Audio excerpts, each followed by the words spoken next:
Salut tout le monde, donc on se retrouve pour cette troisième vidéo sur la résolution en mode débutant du Rubik's Cube, donc en utilisant qu'un seul et unique algorithme. Alors sur cette partie-là, on va voir un petit peu comment on peut gagner du temps sur les étapes en vous donnant quelques astuces. De ce fait, c'est vrai que la partie un seul algorithme va être un petit peu modifiée parce que, bon, je rappelle que l'algorithme c'est ce qu'on appelle le sexy move. Donc je lève, je tourne la face du haut, je rabaisse, je tourne la face du haut et ainsi de suite. Bon, ça normalement vous devez maîtriser si vous en arrivez à cette troisième vidéo. Être capable de le faire de la main gauche également, peut-être de plus en plus vite tant qu'à faire. Et donc là, ce qui va être intéressant, c'est de voir le même algorithme en fait, mais à l'envers. Donc ça reste le même algorithme indirectement, mais plutôt que de monter dès le début, ce qui peut être intéressant de faire, c'est avec l'index de la main droite, je pousse la face du haut, ensuite je lève ma face de droite, avec l'index de la main gauche, je pousse la face du haut, et je rabaisse la face de droite. Donc vous voyez, c'est également un sexy move, mais inversé là cette fois-ci. Donc si je le répète 6 fois, ça revient bien à sa position initiale. Alors pourquoi je vous demande de le travailler, cet algorithme-là, c'est que vous avez vu sur les vidéos précédentes en fait que vous avez certaines étapes où on vous demande de faire 5 fois le sexy move. Donc 1, 2, 3, 4, 5. Et bien en fait, donc la sixième forcément, voilà. En fait, vous voyez, quand je fais mon algorithme inversé, je suis exactement à la même position que quand je fais 1, 2, 3, 4, 5. Vous voyez, là, vous voyez le coin qui était ici se retrouve là, et l'arête qui était là se retrouve ici. Et bien, quand je fais une seule fois l'algorithme inversé du sexy move, je retrouve cette position là. Donc plutôt que de faire 20 mouvements, vous allez en faire 4. Donc je pense que ça peut être valable d'aussi bien de le faire donc main droite que main gauche bien évidemment. Donc main gauche, je pousse la face du haut avec mon index de la main gauche, je lève ma face de gauche, je pousse avec l'index de la main droite, je rabaisse ma face de gauche, et ainsi de suite. Et donc au bout de 6 fois, ça revient. Voilà. Donc là, ce que je vous propose, c'est de faire une résolution complète, et puis vous donner quelques petites astuces sur au fur et à mesure des étapes. Allez, c'est parti. Donc mon cube est mélangé, donc je vous invite à le mélanger également le vôtre de façon complètement aléatoire, peu importe si c'est le même que moi ou pas. Là, ce qui va être intéressant, c'est de faire toutes les étapes, mais vous dire de quelle manière on peut accélérer. Donc si vous vous souvenez bien, la première étape, c'est la croix blanche, bien alignée. Donc, et je vous faisais passer par la méthode débutant, à savoir de faire cette fameuse marguerite au début, donc là j'en ai 2 déjà de fait, et pouvoir en faire une quatrième éventuellement, mais si on est dans la méthode, si on veut avancer, si on veut progresser un petit peu au niveau de cette croix, il y a certainement d'autres manières de faire cette croix blanche. Donc il faut savoir que là c'est même discours qu'au tout début, à savoir qu'il n'y a pas de formule magique pour la croix blanche, c'est de l'apprentissage, c'est à force d'en faire qu'on finit par avoir pas mal de choses. Faut savoir qu'une bonne croix blanche peut être résolue en moins de 8 mouvements. Donc là, moi sur celle-là, je remarque quoi? Je remarque que j'ai ma blanche ici et ma rouge ici, j'ai mon orange ici et ma verte là. Donc je commencerai moi de mon côté par rabaisser cette arête, tourner ma face du haut, et là du coup je ferai un quart de tour pour pouvoir insérer là, et ensuite voilà, donc je sais pas combien de mouvements ça fait, mais on a bien la croix blanche. Donc là c'est de l'entraînement, ayant en tête l'ordre en fait à laquelle vous devez faire votre croix. C'est pas obligé de l'aligner dès le début. Beaucoup de croix sont faites et on aligne à la fin. Alors je sais pas si je peux remélanger un petit peu n'importe comment. Voilà, exemple, si je vois ça, là, en baissant ma rouge, je vais pouvoir mettre ma verte. Parce qu'avec l'habitude, je sais que ce qui est à la droite de la rouge, ça va être la verte. Et en même temps, je vais pouvoir même décaler celle-ci, comme ça quand je vais placer... Alors là, attendez, là, hop, oui, c'est pas mal ça.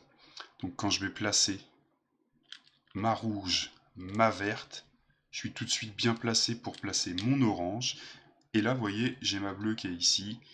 Donc je peux raligner ma croix comme il faut pour placer ma bleue. Voilà. Alors bon, ça peut vous paraître un petit peu compliqué à suivre comme ça, mais ayez en tête l'ordre à laquelle vous pouvez organiser votre croix. Et ça, c'est vraiment que de l'entraînement qui vous permettra de faire des super croix. Après, je suis pas non plus un super pro sur les croix, mais ayez en tête que la couleur qui vient directement après le orange, quand je suis comme ça dans l'ordre, hein, ça va être orange, bleu, rouge, vert. Mais essayez de faire entraînez-vous à essayer de faire le minimum de coups possible. Tout ça hein, dans l'optique de gagner, du temps hein, pour l'établissement de la croix. Hein. Si vous restez sur la méthode qui consiste à faire cette fameuse marguerite, le tout c'est d'y arriver aussi. Hein. Donc voilà. Donc ça c'était pour la partie de la croix. Bah, pour les coins, là on va pouvoir vraiment gagner du temps, surtout si vous êtes amené à générer des coins où il y a 5 fois l'algo à faire. Alors je vais essayer d'en provoquer un, parce que bon celui-là en une fois je le mets, celui-là ce sera en 2 fois, celui-là en une fois, et celui-là en 3 fois après ça. Alors attendez, je vais essayer de le faire. Voilà. Donc là, quand il est comme ça, donc j'ai le blanc devant moi, je vous l'avais dit dans la première vidéo, faut répéter 1, 2, 3, 4, 5. Il faut répéter 5 fois. Sauf que, ce que je viens de vous dire tout à l'heure, c'est que plutôt que de faire 5 fois l'algorithme sexy move dans le bon sens, eh bien, faites le sexy move mais dans le sens inversé. Donc ce que je vous ai dit, index de la main droite, je lève ma face de droite, index de la main gauche, je rabaisse ma face de droite. Voilà. Donc c'est quand même plus rapide de faire ça que de faire ça. Voilà. Donc c'était vraiment le seul point à voir hein, sur l'étape de la première couronne.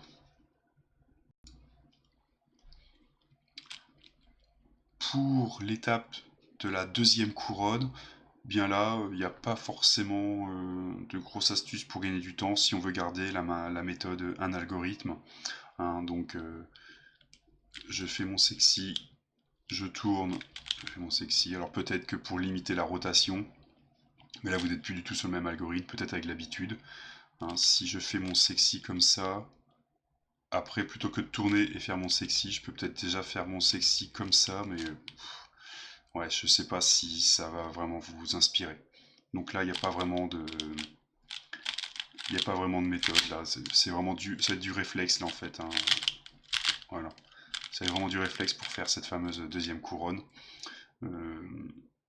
La seule méthode pour améliorer vraiment les deux premières couronnes, au-delà de remplacer le 5 algo par un seul inversé, ce serait de commencer à débuter les F2L. Donc peut-être un jour je ferai des vidéos dessus, mais je vous donnerai des liens vers le site de Victor Collin en particulier, où il y a, de mémoire il me semble qu'il y a 10 épisodes sur comment améliorer ses F2L, etc. Alors si vous trouvez que mes vidéos sont longues, hein, celle de Victor c'est 2 fois plus long par vidéo, mais c'est vraiment, je les ai vraiment absorbés, c'est vraiment comme ça que j'ai pu progresser sur les F2L, même si j'ai gardé quelques défauts malheureusement sur les F2L. Alors les F2L, pour commencer les définitions, F2L c'est le fait d'insérer tout de suite et le coin et l'arête, c'est-à-dire qu'on fait les deux. F2L, c'est-à-dire first two layer, donc c'est vraiment les deux premières couronnes en fait. Et je fais tout d'un coup, voilà. Donc le but du jeu, c'est de trouver différents cas qui me permettent d'appairer ces deux blocs en fait, hein, voilà. Et le coin et l'arête. Bon, Ça, c'est pour des vidéos un peu plus avancées quand même. Voilà. Donc, je ne voudrais pas trop m'attarder là-dessus. On passe tout de suite à l'étape de la couronne du dessus. Alors, pour la couronne du dessus, si vous vous souvenez, je vous avais dit que si vous aviez un petit L, comme c'est le cas maintenant, vous mettez le petit L de ce sens-là, et vous faites une bascule de la face avant, mon sexy move, et je rebascule de l'autre sens ma face avant, et j'obtiens du coup la ligne, et ça me permet de refaire l'opération. Voilà. Donc ça, c'était l'idée. Si je reviens sur mon cas initial, il y a quand même plus simple, tout en maintenant quand même le premier algorithme, c'est que plutôt que de basculer une face, on va basculer les deux faces là. Donc, vous voyez, j'ai mon petit L. Si je bascule mes deux faces et que je fais mon sexy move, et que je rebascule après mes deux faces, j'ai tout de suite ma croix jaune qui est faite. Voilà, ça peut vous faire gagner du temps. En revanche, hein, si vous avez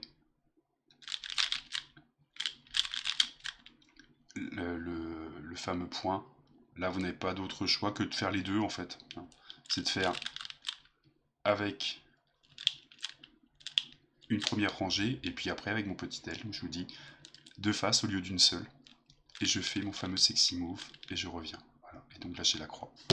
Donc là je vais un peu plus vite hein, sur les algorithmes parce que je pars du principe que vous avez bien maîtrisé la première ainsi que la deuxième vidéo. C'est tout ce que j'ai à vous dire sur la croix jaune. On peut attaquer tout de suite sur l'alignement, le bon positionnement des coins. Là, j'ai pas grand chose à vous dire. Bon, surtout que là, c'est résolu, donc c'est parfait. Non, j'ai pas grand chose à vous dire là-dessus. Il faut vraiment garder le côté droit, c'est ça. Ouais. Le côté droit à manipuler, mettre le côté gauche de côté. Là, par exemple, j'ai mon bleu-vert. Non, ça va pas. Ici, j'ai quoi? Voilà. Donc là, j'ai bien ces deux-là de correct. Donc là, non, j'ai pas de grosse astuce à ce niveau-là. En revanche, pour l'alignement, alors ça va être top après, pour l'alignement de la croix, souvenez-vous, pour l'alignement de la croix, alors attendez, oui, voilà, pour l'alignement de la croix, donc là j'ai bien mes quatre coins de bien alignés, hein, souvenez-vous, je vous ai demandé de mettre le bloc résolu, l'arête résolue en face de vous, donc si on n'avait pas, on fait un peu n'importe où et vous aurez systématiquement après une arête résolue, et là en fait, il va falloir vous amuser à regarder de quel côté se situe l'arête avec les deux couleurs opposées. Donc je rappelle que le bleu est opposé au vert, que le orange est opposé au rouge. Voilà. Donc là, vous voyez, j'ai du bleu et là, j'ai du vert. Donc là, c'est bien de ce côté-là qui est opposé. Et je rappelle que cette arête-là devra au final arriver ici. Et bien, si c'est ça, mon algorithme, plutôt que de le commencer à droite, je vais le commencer à gauche. Hein.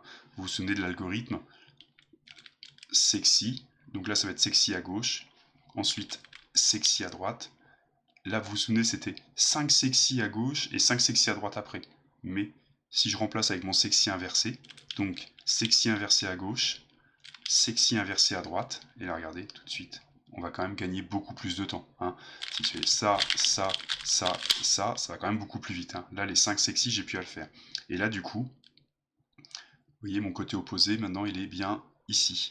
Donc, pour résumer, je commence au côté opposé où j'ai mes couleurs opposées. Alors c'est un peu bizarre.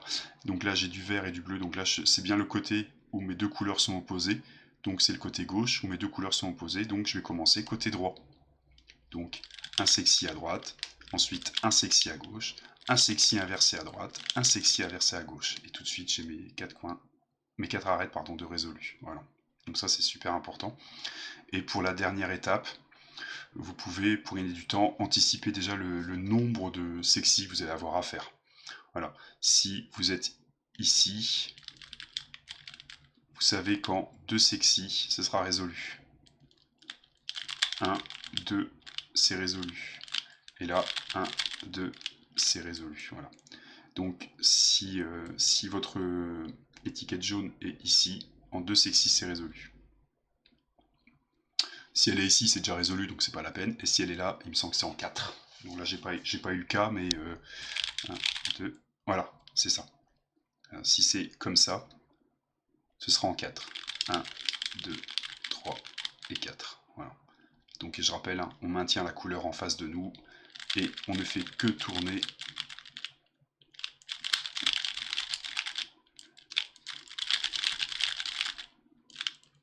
On ne fait que tourner la face de derrière. Voilà.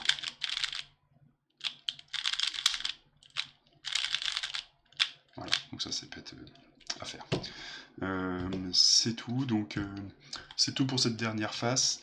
Je vous mettrai à peu près ici dans la vidéo un petit lien que j'ai fait sur l'initiation à la partie ToLook OLL et ToLook PLL. Donc là, pour ceux qui se sentent prêts à apprendre des algorithmes supplémentaires. Merci d'avoir suivi cette vidéo.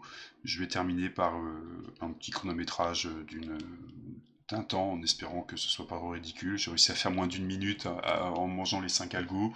Là, on va voir en combien de temps je peux faire ça avec les nouveaux éléments que je vous ai appris là.